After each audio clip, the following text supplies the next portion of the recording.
여러분 안녕하십니까? CJB 아침 뉴스입니다. 지난달 청주국제공항이 다시 한번 최다 이용객 수를 경신했습니다. 다음 달 중에 국토교통부가 지방공항에 처음으로 인도네시아 발리에 대한 운수권을 배분할 예정인데요. 청주공항에서 발리를 갈 수 있을 것이라는 기대감도 높아지고 있습니다. 이태현 기자입니다. 지난달 청주국제공항의 이용객이 39만 명을 넘었습니다. 지난해 1월과 비교해 50% 넘게 증가한 것으로 전국 지방공항 중에서 가장 높은 이용객 증가율을 보였습니다. 특히 전체 이용객 중 30% 이상이 국제선 이용객으로 벌써 지난해 전체 이용객의 4분의 1 수준이 한 달 만에 청주국제공항을 다녀갔습니다. 여객 선호도가 굉장히 높은 곳이 일본이나 대만, 베트남 같은 경우입니다. 그래서 이런 부분을 저희가 청주공항에서 다 노선을 운항을 하고 있기 때문에 좋은 결과로 이어졌다고 이렇게 생각을 하고 있습니다. 이런 가운데 첫 인도네시아 노선이 취향될지도 관심입니다. 양국 합의에 따라 국토교통부는 다음 달 인도네시아 발리와 자카르타 노선의 운수권을 지방공항에 배정할 예정입니다. 우선 이스타항공이 청주와 발리 노선에 대한 운수권 신청 의사를 밝혔습니다. 발리 노선은 특히 신혼여행지 등 여행객의 선호도가 높은 곳인데 지방공항에 운수권이 배정되는 건 이번이 처음입니다. 청주가 경기도권이나 서울에서 가깝기 때문에 청주에서 이제 충분히 수요가 청주에서 더 있다고 보고 SS가 발리를 운항을 하면 그만큼 노선 요금도 낮아질 거다. 그래서 이 밖에도 올해 안으로 5개 국내외 항공사가 청주공항을 이용해 7개국 16개의 국제노선을 운항할 계획에 있습니다. 게다가 주기장 확충과 주차면 증설 예산이 확보된 점도 올해 청주국제공항의 국제노선 확보에 긍정적인 요인으로 작용하고 있습니다. CJB 이태현입니다. 최근 변덕스러운 날씨에 이상 고온 현상도 이어지고 있습니다. 헬빙기인 만큼 낙석이나 옹벽, 무너짐 같은 안전사고에 주의할 필요가 있겠습니다. 박원 기자입니다. 도로 위를 거대한 토사가 덮쳤습니다. 작업자들은 굴착기로 연신 흙더미를 치웁니다. 어제 오전 6시쯤 3순환로로 올라가는 청주시 석판분기점 인근 옹벽이 갑자기 무너져 내렸습니다. 붕괴 당시 이곳을 지나는 차량이 없어 다행히 인명피해가 발생하진 않았습니다. 출근길부터 10시간 정도 통행이 제한되면서 불편이 이어졌습니다. 큰 포대를 쌓아 임시 옹벽을 만들면서 퇴근 무렵부터는 통행이 재개됐습니다. 비가 많이 와서 연약화가 돼가지고 발생합니다. 그제는 보은 속리산에서 낙석이 발생해 산행 중이던 40대 남성이 20m 아래로 떨어져 숨졌습니다. 이처럼 최근 얼었던 땅이 녹기 시작하면서 안전사고 위험이 커지고 있습니다. 최근 3년간 해빙기 관련 사고는 전국 143건, 집안 약화로 인한 붕괴 사고가 76건으로 가장 많았고 산악 낙석 사고와 순환 사고가 각각 29건으로 뒤를 이었습니다. 11명의 사상자도 발생했습니다. 소방청은 축대나 옹벽, 노후 건축물을 지날 땐 주변을 잘 살피고 낙석 주의 구간에서는 서행하는 것은 물론 단독 산행도 삼갈 것을 당부했습니다. CJB 박원입니다. 올해 20회를 맞는 제천국제음악영화제가 영화관 하나 없이 치러질 위기에 처했습니다. 제천의 유일한 영화관 건물이 공매에 붙여지면서 영화제를 치를 주 상영관이 없어진 셈인데요. 제천시가 대책 마련에 고심하고 있습니다. 안정원 기자입니다. 2년 전 제천시 강제동에 문을 연 복합영화관입니다. 지난해 말부터 건물 하자 보수를 이유로 임시 휴업에 들어갔습니다. 하지만 휴업 2달여 만에 공매 절차가 시작됐습니다. 수백억 원에 달하는 대출금을 상환하지 못한 게 이유입니다. 제천시 유일의 영화관이자 제천국제음악영화제의 주 상영관으로 사용하던 곳이 폐쇄된 겁니다. 당장 올해 하반기 영화제 개막을 앞둔 제천시는 비상이 걸렸습니다. 국제영화제를 전문 상영관 하나 없이 치러야 할 상황에 놓인 겁니다. 지난해 제천국제음악영화제 기간 주 상영관의 상영 횟수는 77회로 전체 상영 횟수의 76%를 웃돌 만큼 역할이 컸습니다. 제천시는 원활한 영화제 운영을 위해 세명대학교 등 지역에 활용 가능한 인프라와 OTT 상영 등을 다각도로 검토하는 한편 폐업한 영화관을 임시 활용하는 방안도 강구할 계획입니다. CGV나 메가박스를 영화제 기간에 한시적으로 임대하는 방안도 있을 수 있고 다만 그거는 그쪽 업체와의 협의가 충분히 이루어져야 된다는 부분이 있고요. 아시아 최초의 음악영화제라는 명성과 함께 20주년을 향해 걷고 있는 제천국제음악영화제. 부실 회계와 효용성 논란 등 각종 존폐 위기를 딛고 또 하나의 고비를 넘길 묘수를 찾을 수 있을지 주목됩니다. CJB 안정은입니다. 정부의 의대 증원 계획에 반발해 충북에서도 전공의들의 집단 행동에 들어갔습니다. 충북대병원 인턴 33명 가운데 29명이 사직서를 제출했고 청주 성모병원 전공의 28명도 사직 의사를 밝힌 뒤 오늘부터 출근하지 않는다고 병원 측에 통보했습니다.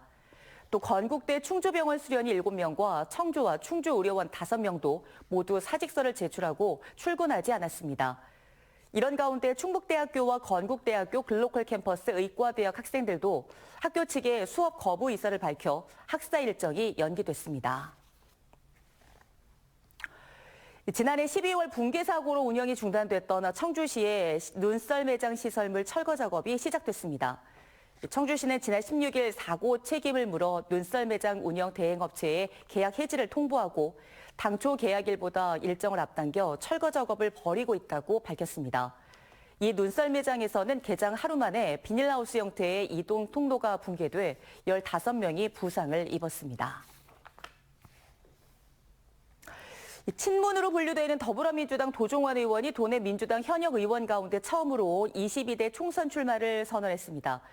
청주 흥덕은 이현희 민주연구원 부원장이 지역구를 옮겨오면서 친문 대 친명 간의 공천 경쟁 구도가 짜여졌는데요. 신용환 전 서원대 교수를 포함해 진행된 여론조사를 둘러싼 논란도 이어지고 있습니다. 조윤관 기자입니다.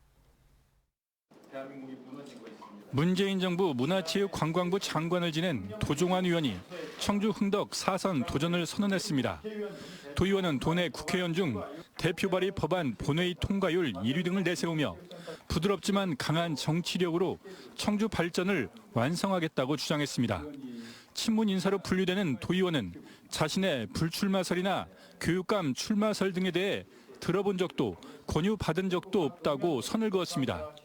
청주 흥덕은 지난달 이현희 민주연구원 부원장이 돌연 서울 동작을에서 지역구를 옮겨오면서 친문 대 친명 간 공천 경쟁 구도가 짜여졌습니다.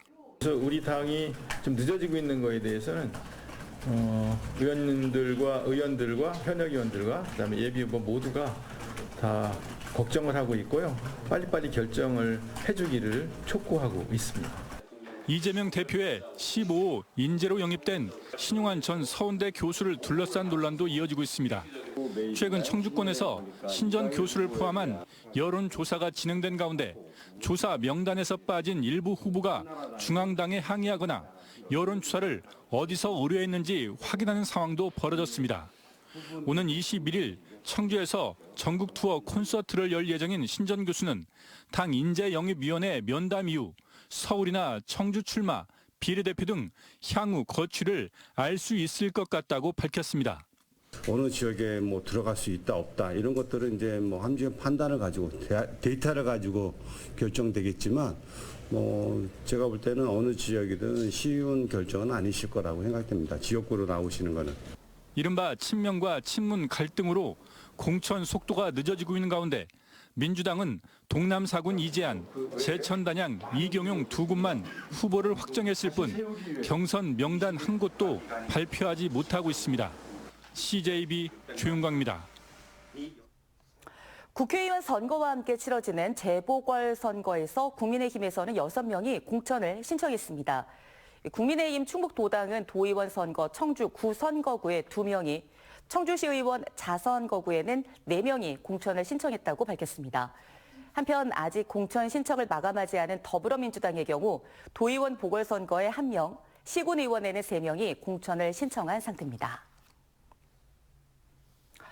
YC 청년회의 충청은 기자회견을 열고 이민정책의 컨트롤타워 역할을 할 출입국 이민관리청을 청주에 건립해야 한다고 주장했습니다. 청주는 사통팔달의 교통망을 갖추고 세종시와도 인접해 행정부처와의 원활한 업무 협조도 가능하다고 밝혔습니다. 법무부는 이민정책 설계를 위한 출입국 이민관리청 신설을 추진하고 있습니다. 이 부동산 호황기에 정점을 찍었던 지역의 오피스텔 거래량이 급감하고 있습니다. 고금리가 여전한 데다 전세 사기와 역전세 우려 등이 복합적으로 작용한 결과로 보입니다. 장원석 기자입니다.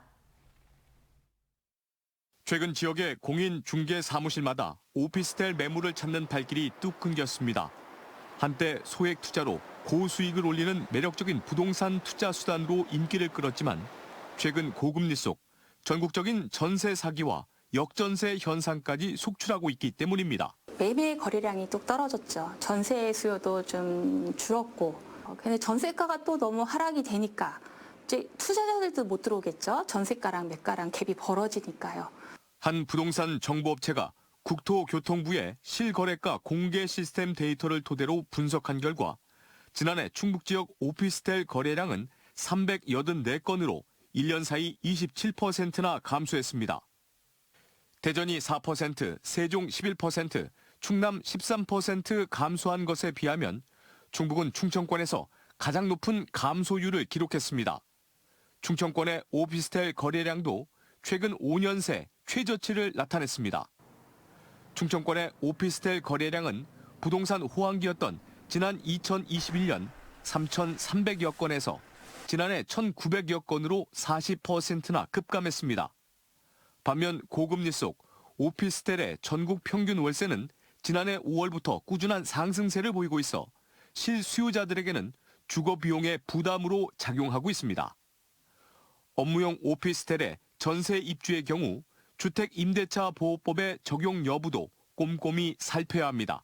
오피스텔 이제 전세 어떤 사고 예방을 막기 위해서는 전문가는 공인중개사 사무실 가서 꼭 확인하셔야 되고 전입이 가능해야 주택임대차 보호를 받을 수 있기 때문에 부동산 전문가들은 최근 고금리와 전세 사기, 역전세 등의 여파로 인해 지역의 오피스텔 거래량은 감소세가 지속될 것으로 전망했습니다.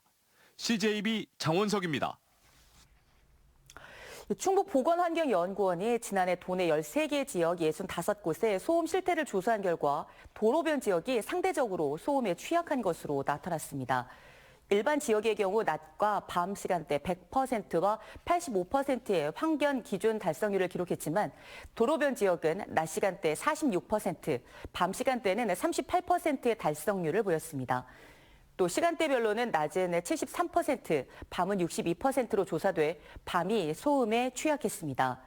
환경 기준 달성률은 100%를 기준으로 수치가 낮을수록 환경 문제가 있는 것을 나타내는 용어입니다. 충주시는 올해 44억 원의 예산을 투입해 노후 경유차 1,300여 대의 조기 폐차를 지원합니다. 지원 대상에는 충주시에 6개월 이상 연속 등록돼 있고 정상 운행이 가능한 배출가스 4, 5등급 경유차와 도로용 3종 건설기계, 지게차, 굴착기 등입니다. 올해는 지난해와 달리 4등급 경유 차량 가운데 저감 장치가 부착된 차량도 지원 대상에 포함됐습니다. 단양군이 지난해 벼를 재배했던 논에 다른 작물을 재배하면 150만 원에서 최대 630만 원까지 지원하는 사업을 추진합니다. 또 논에서 전략작물을 재배하는 농업인과 농업법인에게는 추가로 전략작물 직불금도 지원합니다. 논 타작물 재배 지원 사업과 전략작물 직불제 사업은 중복 지급이 가능하며 오는 5월 30일까지 읍면 사무소에서 신청하면 됩니다.